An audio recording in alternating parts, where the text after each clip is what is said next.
அன்புள்ள ஆண்டவரே, மீண்டும் உம்முடைய வார்த்தைகளோடு இந்த நாளின் காலையின் ஆசீர்வாதத்தை நாங்கள் பெற்றுக்கொள்ள செய்த கிருபைக்காக உம்மை துதிக்கிறோம்.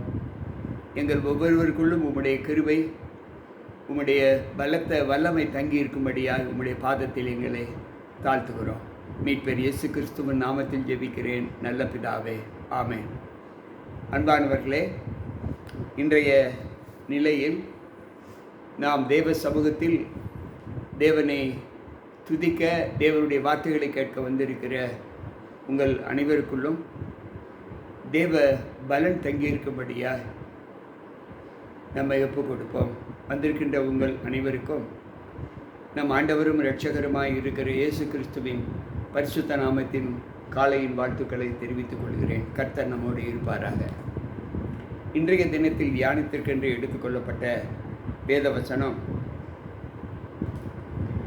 ஏசாயா தீர்க்கதரிசியின் புத்தகம் 31வது அதிகாரம் 6வது வசனம். அந்த வார்த்தை இப்படி சொல்லுகிறது: இஸ்ரவேல் புத்திரரே, நீங்கள் முற்றிலும் விட்டு விலகினவரிடத்தில் திரும்புங்கள். இஸ்ரவேல் புத்திரரே என்று சொல்லும்போது உங்களையும் என்னையும் சொல்லுகிறார். ஆண்டவரை ஏற்றுக்கொண்ட பிள்ளைகளை சொல்லுகிறார். ஆண்டவரால் சிருஷ்டிக்கப்பட்ட பிள்ளைகளை சொல்லுகிறார். அப்படி என்றால் உலகம் முழுவதும் என்று அர்த்தம். உலகத்தில் யாரெல்லாம் நாசியிலே ஜீவனை வைத்திருக்கிறார்களோ அவர்கள் எல்லோருக்கும் ஆண்டவர் விடுக்கிற கட்டளை, புத்திரரே, இஸ்ரவேல் புத்திரரே, நீங்கள் எல்லோரும் உங்களை விட்டு திரும்பினவரிடத்தில், விலகினவரிடத்தில் நீங்கள் திரும்புங்கள் என்று சொல்லுகிறார். நாம் யாரை விட்டு விலகி வெளியே சென்றிருக்கிறோமோ அவரிடத்தில் மீண்டும் திரும்ப வேண்டும் என்று சொல்லுகிறார். உதாரணமாக, நாம் ஆண்டவரை தொழுது கொண்டிருந்தோம். சில கால சூழ்நிலைகள் ஆண்டவரை விட்டு விலகக்கூடிய ஒரு வழியை நமக்கு உண்டு பண்ணிவிட்டது. அதன்படியே நாம் வெளியே வந்து விட்டோம். அப்படிப்பட்ட பிள்ளைகளை பார்த்து ஆண்டவர் சொல்லுகிறார், நீங்கள் யாரை விட்டு விலகினீர்களோ அவரிடத்திலே நீங்கள் செல்லுங்கள் என்று சொல்லுகிறார். இன்றைக்கு கர்த்தரை விட்டு விலகின பிள்ளைகள் உண்டா என்று கேட்டால் வேதம் அதற்கு சொல்லுகிற பதில் என்ன என்பதை சங்கீதக்காரர் சொல்லுகிறார். 7வது சங்கீதம் 12வது வசனத்திலே அவர் சொல்லுகிற வார்த்தை. அவர் சொல்லுகிறார், அவன் மனம் திரும்பாவிட்டார் அவர் தம்முடைய பட்டயத்தை கருக்காக்குவார். அவர் தம்முடைய வில்லை நாணேற்றி அதை ஆயத்தப்படுத்தி இருக்கிறார். இந்த பிள்ளைகளே, அவன் மனம் திரும்பாவிட்டார். ஆண்டவரை விட்டு விலகி போன பிள்ளைகள் மீண்டும் மனம் திரும்பி அவரை சார்ந்து ஜீவிக்கவில்லை என்றால் அவர் தம்முடைய பட்டயத்தை கருக்காக்குவார் என்று சொல்லுகிறார். அருவாளை தீட்டுகிறோமே, எதற்கு தீட்டுகிறோம்? நாம் எதை வெட்ட வேண்டுமோ அது சரியாக வெட்டப்பட வேண்டும் என்று அதை நாம் தீட்டுகிறோம். அதற்கு சாணை வைக்கிறோம்.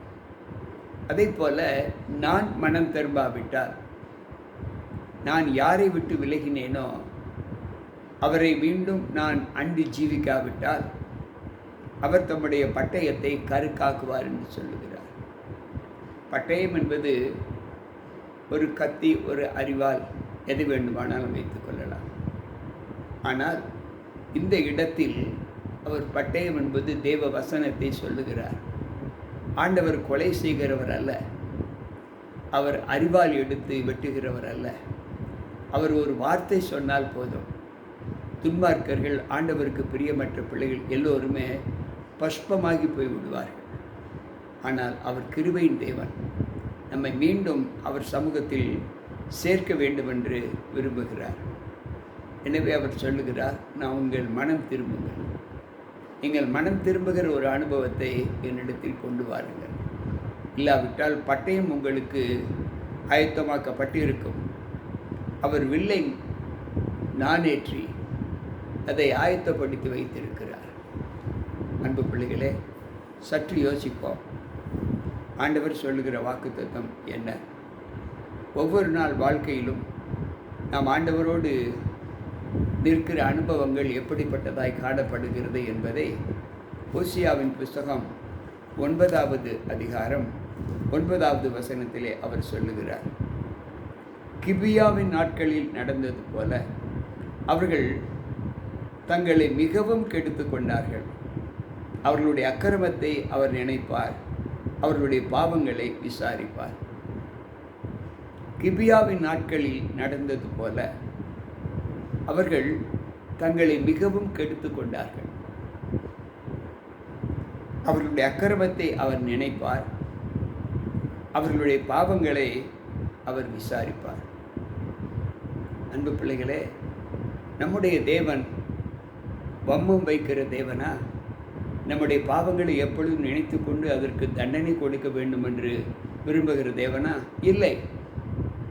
ஆனால் அவர் நினைப்பதற்கான காரணங்களை நாம் தொடர்ந்து செய்து கொண்டே இருக்கிறோம்.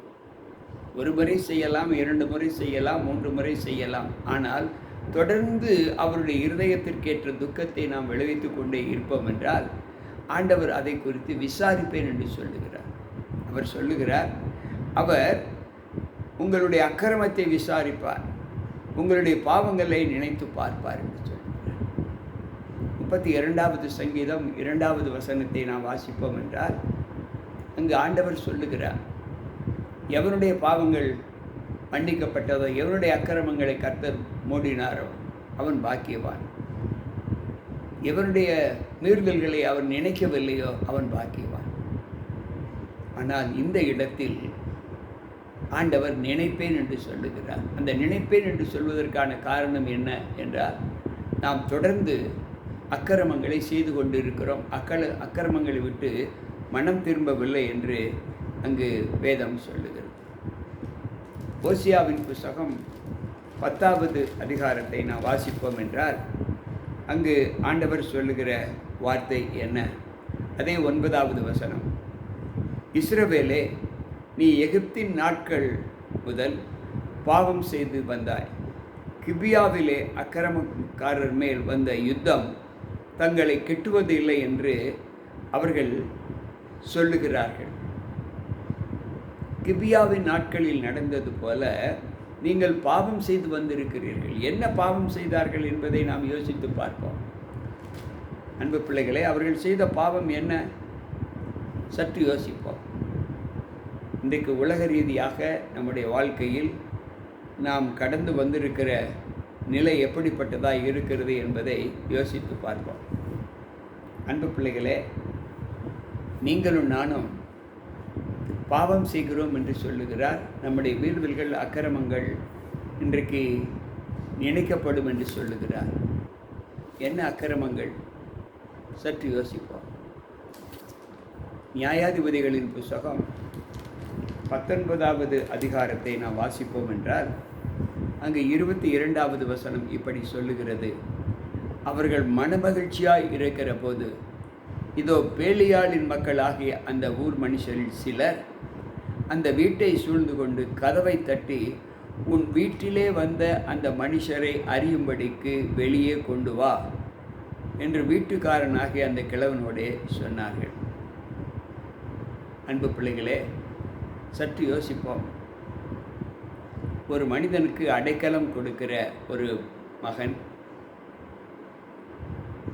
அந்த அடைக்கலம் கொடுத்த அந்த பிள்ளைகள் அவனுடைய வீட்டில் இருப்பதை ஊர் மக்கள் கண்டு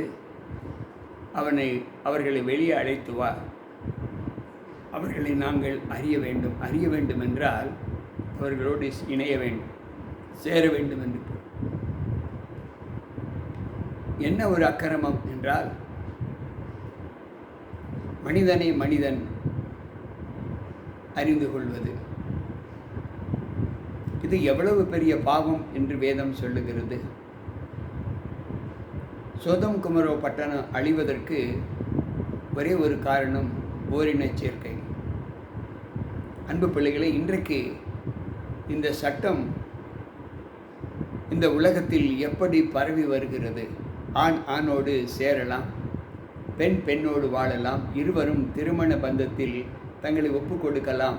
இணைவதற்கு சில நாடுகள் இன்றைக்கு அதிகாரம் கொடுத்திருக்கிறது. இது எவ்வளவு பெரிய துரோகம், இது எவ்வளவு பெரிய அருவருப்பு என்பதை நாடும் உணரவில்லை, மக்களும் உணரவில்லை. இதைத்தான் ஆண்டவர் சொல்லுகிறார். கிபியாவின் நாட்களில் நடந்தது போல அவர்கள் தங்களை வீணாக கெடுத்து கொண்டார்கள் என்று சொல்லுகிறார்.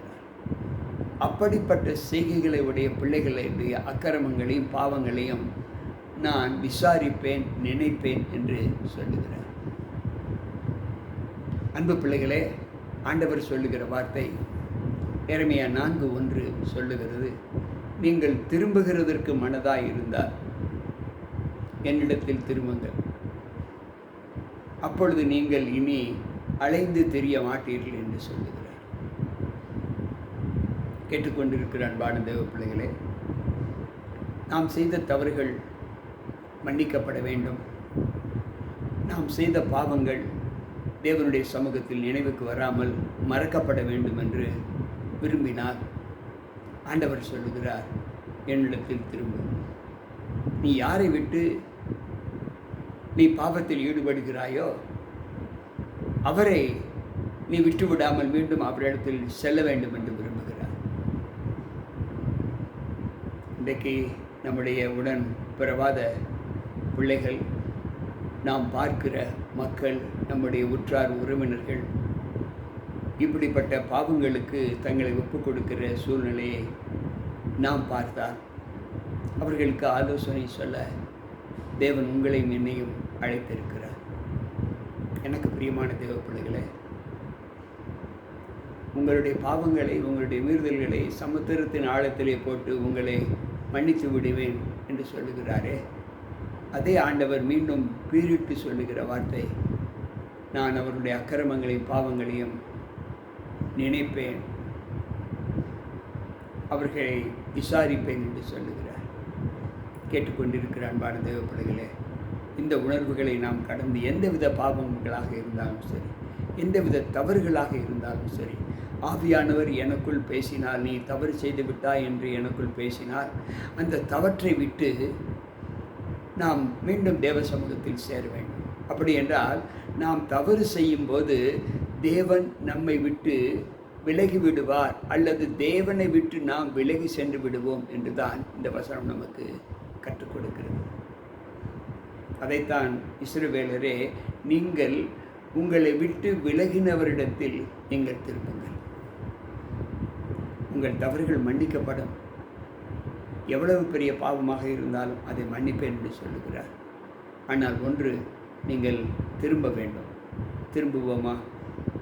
அன்பு ஆண்டவரே, உம்முடைய வார்த்தைகளை கேட்டுக்கொண்டிருக்கிற எங்களுக்குள் இன்றைக்கு ஆண்டவரை மனுஷர் செய்கிற தவறுகளைப் போல நாங்கள் செய்யாதபடி, அது எங்களுடைய பார்வைக்கு சிறியவைகளாக அல்லது பெரியவைகளாக காணப்பட்டாலும் அந்த பாதையிலிருந்து நாம் வழிவிலக வேண்டும் என்று நீர் எங்களுக்கு கற்றுக் கொடுத்தீர். நன்றி ஐயா. இந்த நாளிலும் கேட்ட எங்களுக்குள் உம்மை விட்டு விலகுகிற அனுபவத்தில் நாங்கள் வாழ்ந்திருந்தால் அல்லது வாழ்ந்து கொண்டிருந்தால் மீண்டும் எங்களை உம்முடைய திருப்பாதத்தில் இன்றைக்கு இந்த வேளையில் ஒப்புக் கொடுக்கிறோம். எங்களை திருப்பி கொண்டு வரோம் ஆண்டவரே. தெற்கத்தி வெள்ளம் கடந்து செல்லுகிறது போல நீர் எங்களை திருப்பி கொண்டு வாரும் என்று தாவீது பாடியது போல எங்களை திருப்பும். உம்முடைய சமூகம் எங்களை தேற்றி பலப்படுத்தணும். மீட்பர் இயேசு கிறிஸ்துவின் நாமத்தில் ஜெபிக்கிறேன் நல்ல பிதாவே, ஆமென். அன்பு பிள்ளைகளே, தேவ சமூகத்தில் வந்திருக்கிற நம்மை தேவன் இந்த வார்த்தைகளை கொண்டு நம்மை நேசிக்கிறார். கேட்டுக்கொண்டிருக்கிற நீங்கள் இந்த ஊழியம் பரவுவதற்கு இதை சப்ஸ்கிரைப் செய்யுங்கள். கர்த்தர் உங்களோடு இருப்பாராக. மீண்டும் நாளை சந்திப்போம்.